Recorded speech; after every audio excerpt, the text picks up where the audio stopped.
Bonjour à tous, bienvenue dans cette nouvelle vidéo et aujourd'hui je vais vous parler de la blockchain. La blockchain qui est juste présentée comme la plus grosse révolution depuis Internet. Rien que ça. Pourquoi ? Parce que tout comme Internet, la blockchain va créer de nombreuses nouvelles opportunités en faisant tomber les barrières à l'entrée de nombreux secteurs d'activité aujourd'hui accaparés par des gros acteurs. En fait, la blockchain est à la transaction ce que Internet a été pour l'information. Dans le cas de la blockchain, ce sont les acteurs qui jouent aujourd'hui le rôle d'intermédiaire de confiance dans les transactions qui vont voir leur position être remise en question. On peut par exemple citer les banques, les notaires, mais aussi les plateformes numériques comme Uber ou Airbnb. Et dans cette vidéo, je vous explique justement comment tout ça est possible avec la blockchain. On va donc voir tous les concepts les plus importants à retenir et tous les enjeux autour de la blockchain. Tout ça, c'est maintenant et c'est parti mon cookie. Cookie connecté.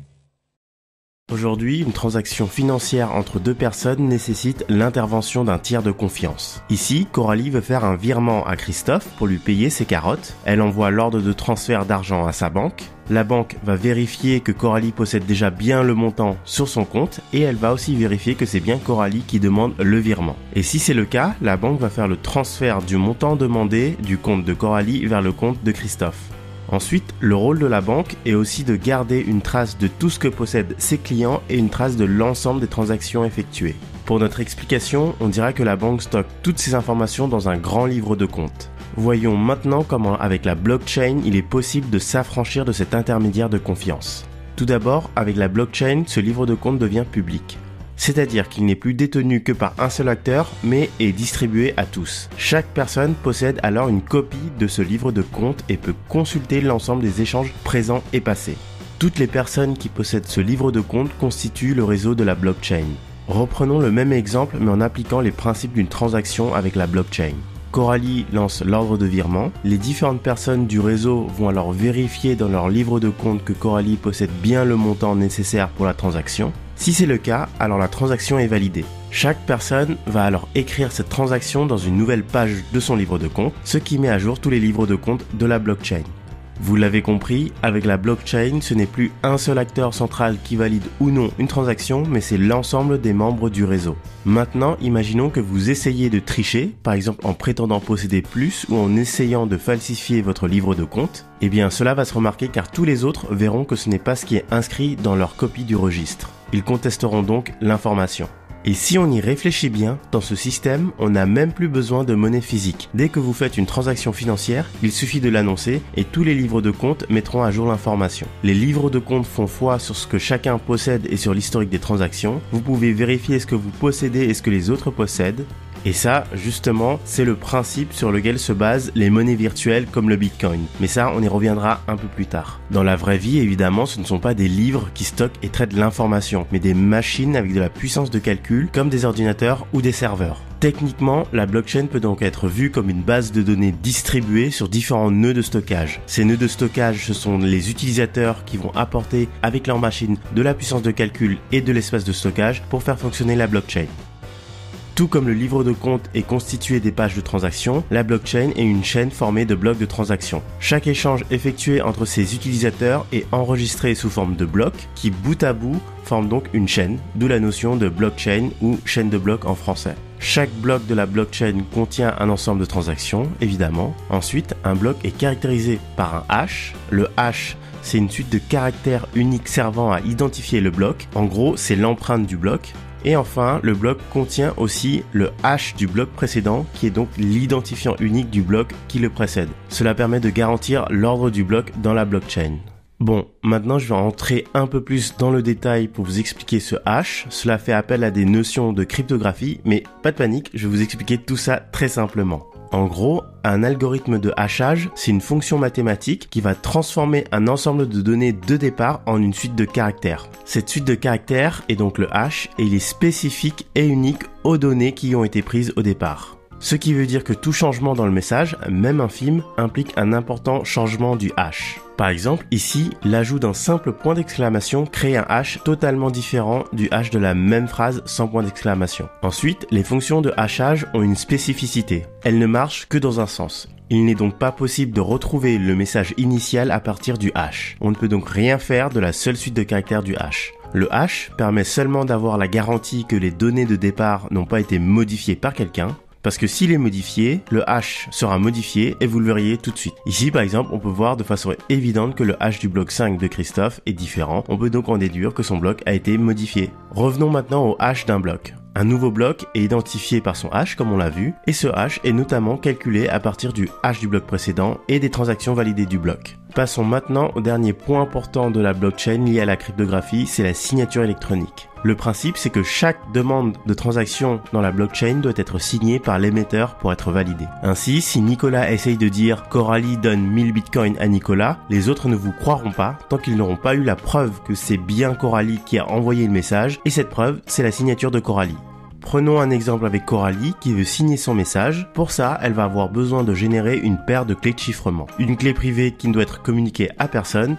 Coralie doit être la seule à posséder cette clé privée et une clé publique qui peut être communiquée à tout le monde. Ces différentes clés publiques sont stockées sur chaque ordinateur du réseau. Et ces deux clés publiques et privées sont liées mathématiquement. On va voir maintenant en quoi.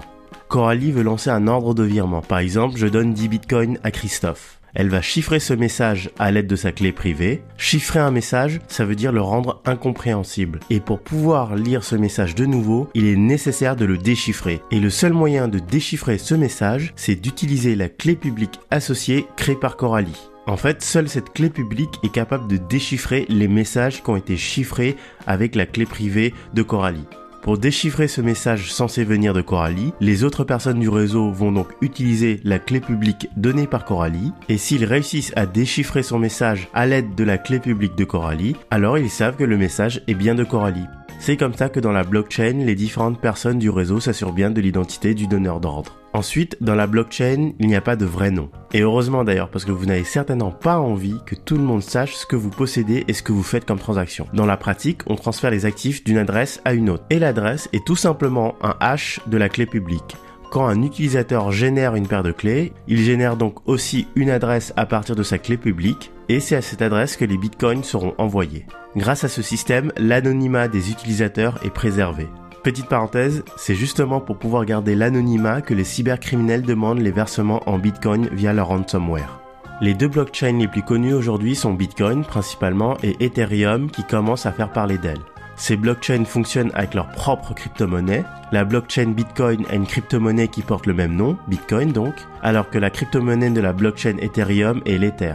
D'ailleurs, Ethereum permet bien plus que les transactions en crypto-monnaie, mais ça on le verra un peu plus tard dans la vidéo avec les smart contracts. Avant de voir comment se passent les échanges en Bitcoin, il faut noter que les nœuds de stockage sont aussi appelés des mineurs. Et lorsque l'on parle de miner des Bitcoins, cela veut dire utiliser la puissance de calcul des machines pour la résolution des problèmes mathématiques pour générer un nouveau bloc. Et les mineurs qui ont permis de créer un nouveau bloc seront rémunérés pour ce travail avec de nouveaux Bitcoins. Maintenant que vous comprenez tous les principes clés de la blockchain, je vais pouvoir vous expliquer comment se passe une transaction en Bitcoin.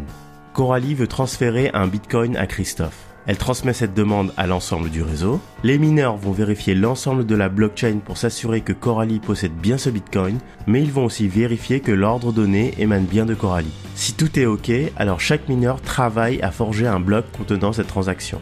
Et le premier mineur qui réussit à créer le bloc transmet ce bloc aux autres membres pour vérification.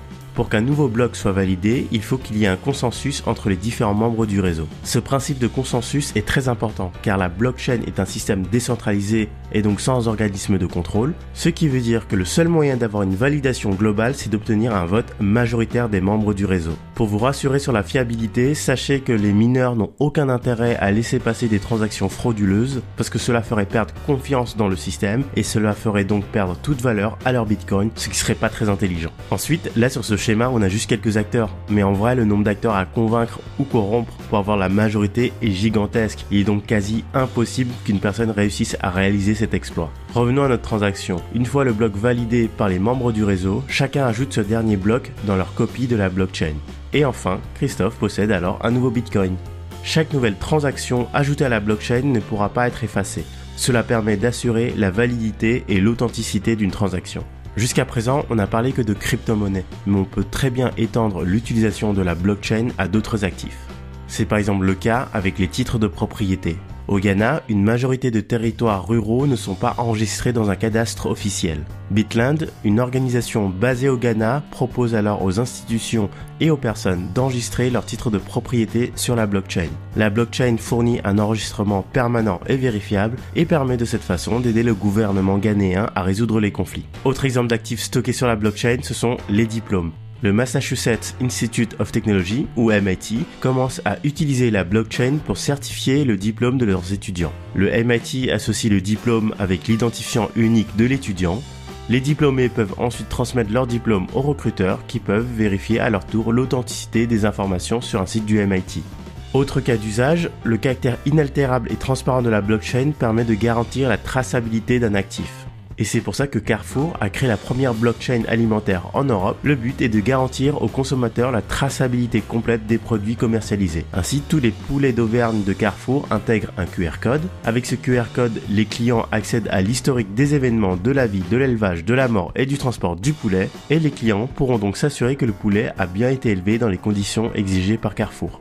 Et enfin, il y a une dernière utilisation de la blockchain qui est très peu évoquée et qui pourtant peut être à l'origine de nombreuses innovations. Ce sont les smart contracts ou contrats intelligents. Un contrat légal traditionnel définit les règles d'un accord entre plusieurs personnes. Un smart contract va lui figer ses règles dans une blockchain, mais ce n'est pas tout. Dans un second temps, le smart contract permet de déclencher automatiquement des actions en fonction des conditions fixées par le contrat. Et concrètement, c'est du code logiciel qui fonctionne sur une blockchain et qui est déclenché par des données externes. Allez, un petit exemple pour rendre ça plus concret. La société d'assurance AXA s'est appuyée sur la blockchain Ethereum pour créer son premier smart contract, Fizi. Et Fizi est une assurance voyage pour les retards de vol d'avion entre Paris et les États-Unis. Ce smart contract déclenche automatiquement l'indemnisation de l'assuré en cas de retard de son avion, et tout ceci sans avoir besoin d'intervention humaine. Et comme je l'ai évoqué au début de la vidéo, la blockchain a même le potentiel d'ubériser Uber. Avec la blockchain, les utilisateurs peuvent effectuer des transactions de pair à pair, c'est-à-dire entre eux directement, que ce soit avec un loueur, avec un chauffeur ou entre particuliers. Cela veut donc dire qu'en utilisant la blockchain, on peut se passer des plateformes intermédiaires comme Airbnb, BlaBlaCar ou Uber. Voilà, cette vidéo est finie. J'espère qu'elle vous a plu, j'espère qu'elle vous a aidé à mieux comprendre la blockchain. Si vous avez apprécié cette vidéo, comme d'habitude, mettez un pouce bleu et surtout, partagez-la, ça m'aiderait énormément. Donnez-moi votre avis en commentaire et puis si ce n'est pas encore fait, eh bien abonnez-vous et puis nous, on se dit à bientôt. Ciao!